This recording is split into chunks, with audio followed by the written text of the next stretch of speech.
내가 이르노니 너희는 성령을 따라 행하라. 그리하면 육체의 욕심을 이루지 아니하리라. 육체의 소욕은 성령을 거스르고 성령은 육체를 거스르나니 이 둘이 서로 대적하므로 너희가 원하는 것을 하지 못하게 하려 함이니라. 너희가 만일 성령의 인도하시는 바가 되면 율법 아래에 있지 아니하리라. 육체의 일은 분명하니 곧 음행과 더러운 것과 호색과 우상 숭배와 주술과 원수 맺는 것과 분쟁과 시기와 분냄과 당짓는 것과 분열함과 이단과 투기와 술 취함과 방탕함과 또 그와 같은 것들이라. 전에 너희에게 경계한 것 같이 경계하노니 이런 일을 하는 자들은 하나님의 나라를 유업으로 받지 못할 것이요 오직 성령의 열매는 사랑과 희락과 화평과 오래 참음과 자비와 양선과 충성과 온유와 절제니 이 같은 것을 금지할 법이 없느니라.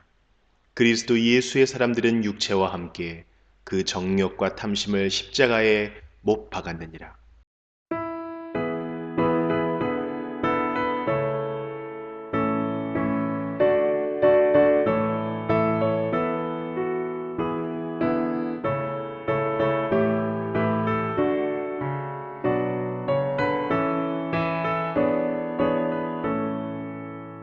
주가 세상을 다스리니 그 위엄이 넘쳐나고 그의 나라와 주의 영광 온 하늘에 가득하다.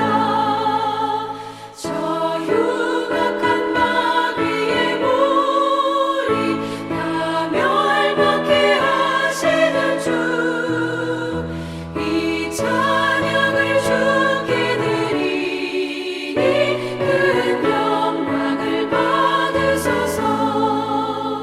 주가 권능의 손으로서 이 세상을 창조하니 그의 놀라운 창조 솜씨 만 백성이 경탄하네. 저 하늘의 별들도 모두 주 영광을 나타내요. 늘 돌보아 주시는 주께 큰 영광을 돌립니다.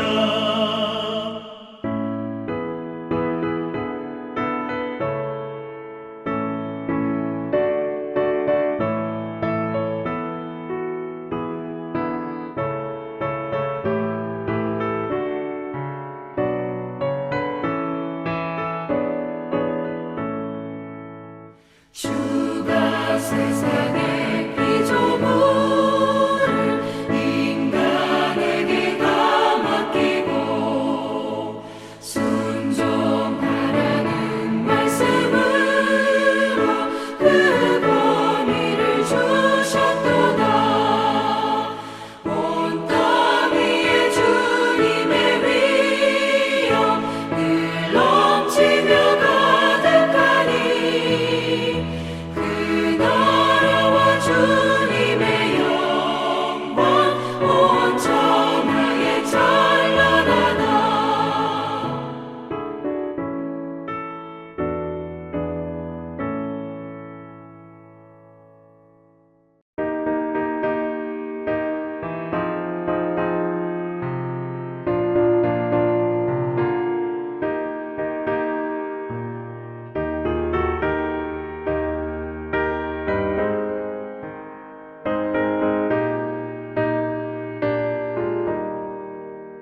예수가 함께 계시니 시험이 오나 겁없네. 기쁨의 근원 되시는 예수를 위해 삽시다. 날마다 주를 섬기며 언제나 주를 기리며 그 사랑 안에 살면서 딴 길로 가지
오늘은 사도행전 7장을 함께 살펴보겠습니다. 사도행전 7장에는 스데반 집사님의 설교가 나옵니다. 그러니까 스데반 집사님이 이 7장 한 장에 아브라함부터 예수님까지 약 2000여 년의 구약 역사를 압축하여 설교한 것입니다. 이처럼 구약의 역사를 압축하여 풀어내는 것을 보면 스데반 집사님이 정말 대단한 신학자인 것을 알 수 있습니다. 이제 1절부터 살펴보겠습니다. 1절입니다. 대제사장이 이르되 이것이 사실이냐? 앞에 6장에서 스데반 집사님이 디아스포라, 즉 헬라파 유대인들의 회당에서 그들에게 복음을 전하다가 그들과 논쟁이 있었습니다. 그때 그 디아스포라 유대인들이 스데반을 말로 이기지 못하니까 돈으로 사람들을 매수하여 거짓말을 하게 합니다. 또 거짓 증인들을 세워서 스데반 집사님이 예루살렘 성전과 구약의 율법을 모독하는 말을 했다라고 스데반 집사님을 고소해서 지금 사내들인 공의에서 신문을 받고 있는 것입니다. 2절과 3절입니다. 스데반이 이르되 여러분 부형들이여 들으소서.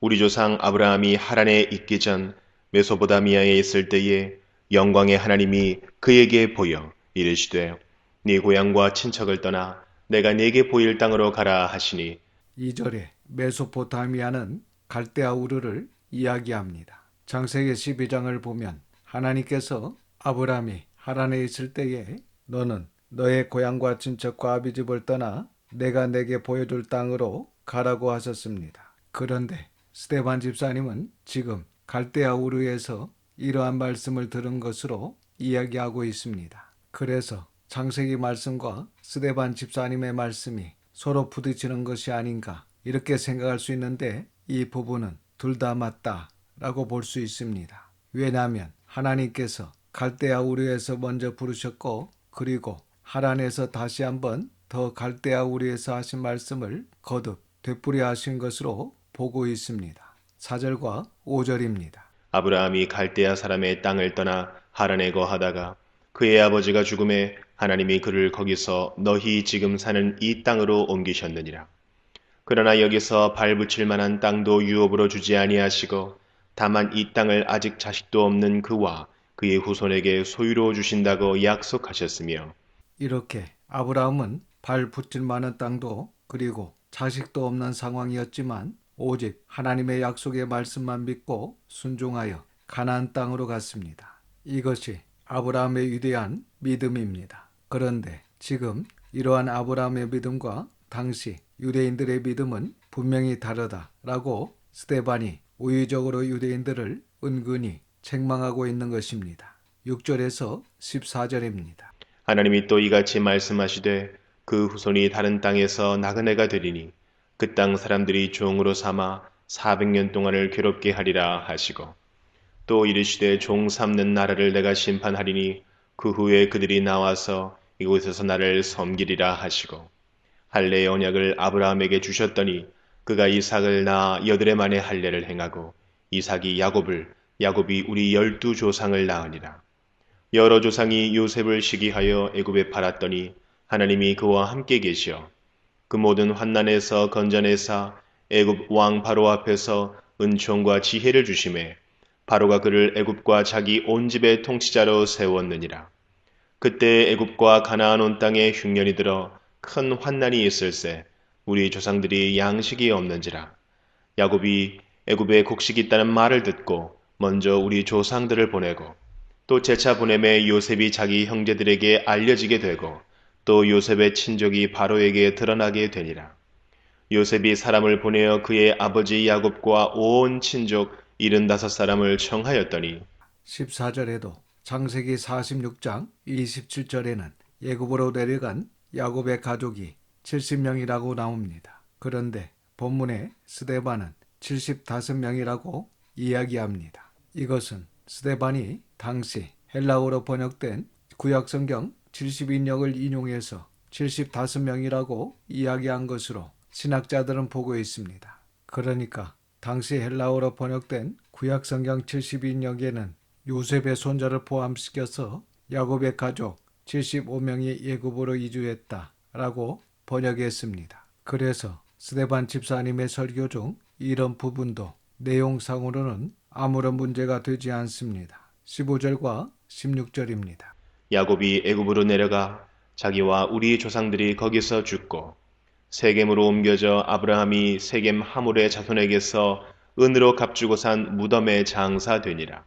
본문도 우리가 구약의 말씀과 비교해 보면 여기 스데반 집사님은 마치 아브라함이 하몰에게서 세겜 땅을 산 것으로 이야기하고 있는데 창세기 23장 16절 이하와 창세기 49장 29절 이하를 보면 아브라함은 세겜 땅을 산 것이 아니라 헤브론 막벨라 고를 샀습니다. 그리고 창세기 33장 19절과 여호수아 24장 32절을 보시면 이 세겜 땅은 야곱이 하몰의 자손에게서 샀다라는 것을 알 수 있습니다. 그리고 또 한 가지 창세기 50장 12절 이하를 보시면 야곱은 헤브론 막벨라 고르에 장사되고 요셉이 아버지 야곱이 산 세겜 땅에 장사되었다라고 여호수아 24장 32절에 나와 있습니다. 그래서 본문은 스데반 집사님이 잘못 설명한 것이 아닌가 이렇게 볼 수 있는데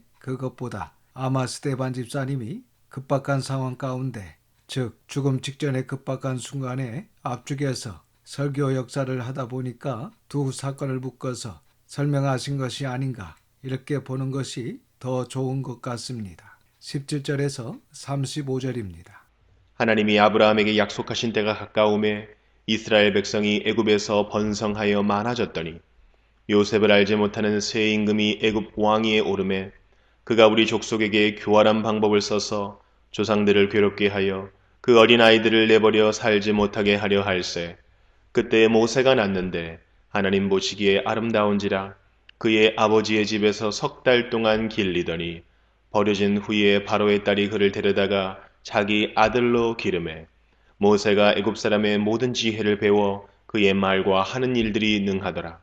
나이가 40이 되매 그 형제 이스라엘 자손을 돌볼 생각이 나더니 한 사람이 원통한 일 당함을 보고 보호하여 압제받는 자를 위하여 원수를 갚아 애굽 사람을 쳐 죽이니라. 그는 그의 형제들이 하나님께서 자기의 손을 통하여 구원해 주시는 것을 깨달으리라고 생각하였으나 그들이 깨닫지 못하였더라. 이튿날 이스라엘 사람끼리 싸울 때에 모세가 와서 화해시키려 하여 이르되 너희는 형제인데 어찌 서로 해치느냐 하니 그 동물을 해치는 사람이 모세를 밀어뜨려 이르되 누가 너를 관리와 재판장으로 우리 위에 세웠느냐 네가 어제는 애굽 사람을 죽인과 같이 또 나를 죽이려느냐 하니 모세가 이 말 때문에 도주하여 미디안 땅에서 나그네 되어 거기서 아들 둘을 낳으니라. 40년이 참에 천사가 시내산 광야 가시나무 떨기 불꽃 가운데서 그에게 보이거늘 모세가 그 광경을 보고 놀랍게 여겨 알아보려고 가까이 가니 주의 소리가 있어 나는 내 조상의 하나님 즉 아브라함과 이삭과 야곱의 하나님이라 하신대 모세가 무서워 감히 바라보지 못하더라. 주께서 이르시되 네 발에 신을 벗으라 네가 서 있는 곳은 거룩한 땅이니라. 내 백성이 애굽에서 괴로움 받음을 내가 확실히 보고 그 탄식하는 소리를 듣고 그들을 구원하려고 내려왔노니 이제 내가 너를 애굽으로 보내리라 하시니라. 그들의 말이 누가 너를 관리와 재판장으로 세웠느냐 하며 거절하던 그 모세를 하나님은 가시나무 떨기 가운데서 보이던 천사의 손으로 관리와 속량하는 자로서 보내셨으니 34절까지는 스데반 집사님이 구약의 역사를 병원하게 사실적으로 설교를 했는데 35절부터는 당시 듣고 있던 유대인들 향해 좀 더 강하게 이야기합니다. 그러니까 모세를 향해 누가 너를 관리와 재판장으로 우리 위에 세웠느냐 라고 하며 거절하던 너희 조상들처럼 예수님에 대한 너희 유대인들의 태도가 동일했다는 것입니다. 그러니까 하나님으로부터 관리와 속량하는 자로 보냄을 받은 모세를 거부했듯이 구세주이시며 생명주로 보내심을 받은 메시아 예수님도 거부했다는 것입니다. 36절과 37절입니다. 이 사람이 백성을 인도하여 나오게 하고 애굽과 홍해와 광야에서 40년간 기사와 표적을 행하였느니라. 이스라엘 자손에 대하여 하나님이 너희 형제 가운데서 나와 같은 선지자를 세우리라 하던 자가 곧 이 모세라. 이렇게 하나님께서는 그들이 거부했던 모세를 통하여 이스라엘 백성을 애굽에서 해방시키시기 위해 애굽의 바로왕 앞에서 많은 표적과 이적을 행하게 하셨으며 또한 출애굽하여 40년 광야 생활 가운데서도 수많은 기사와 표적을 행하게 하셨습니다. 그리고 모세는 이후에 하나님께서 나와 같은 선지자를 세우리라고 했는데 이분이 바로 예수님이시다 라고 스데반 집사님은 결국 이 역사 설교를 예수님에게로 끌고 갑니다. 이렇게 스데반 집사님이 구약의 역사를 이야기하면서 예수님을 이야기하니까 부인할 수 없는 것입니다. 왜냐하면 유대인들이 그 역사적 사실을 부인할 수 없기 때문입니다. 아시다시피 당시 유대인들은 로마로부터 해방시켜줄 메시아를 기대하면서 이스라엘의 회복을 기다리고 있었습니다. 그래서 그들은 모세 같은 구속자를 기다리고 있었습니다. 그러나 그들은 그들의 조상들처럼 하나님께서 모세를 속량자로 보내심을 믿지 않고 거부했던 것처럼 구원자 예수님을 거부하고 오히려 십자가에 못 박아 죽였던 것입니다. 지금 스데반 집사님은 공의 앞에서 유대인들에게 이스라엘의 역사를 통하여 이렇게 그들의 잘못을 지적하며 예수 그리스도가 그들의 메시아 되심을 증거하고 있는 것입니다. 오늘은 여기까지 보고 다음 시간에 스데반 집사님의 설교를 계속해서 살펴보도록 하겠습니다. 기도하겠습니다. 아버지 하나님, 하나님의 거룩하신 이름을 찬양합니다. 오늘도 귀한 하나님의 말씀을 듣게 하시고 깨닫는 마음을 주셔서 감사드립니다. 하나님께서 우리를 구원하시기 위해 보내신 메시아를 거부한 어리석고 완악한 유대인들처럼 하나님의 뜻을, 하나님의 말씀을 거부하는 자들이 되지 않도록 저희들의 마음이 옥토와 같은 마음이 되게 하여 주시옵소서.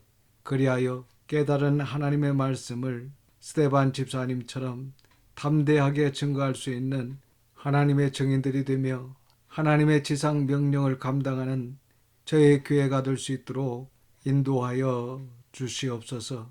이번 한 주간도 하나님의 선한 손에 도우심을 믿고 감사드리며 우리 구주 예수님의 이름으로 기도드립니다. 아멘. 지금은 우리 구주 예수 그리스도의 은혜와 아버지 하나님의 그 크신 사랑하심과 성령님의 감화감동 역사 충만하심이 모든 성도들과 자녀와 가정 위에 함께 하시기를 우리 구주 예수님의 이름으로 축원하옵나이다. 아멘.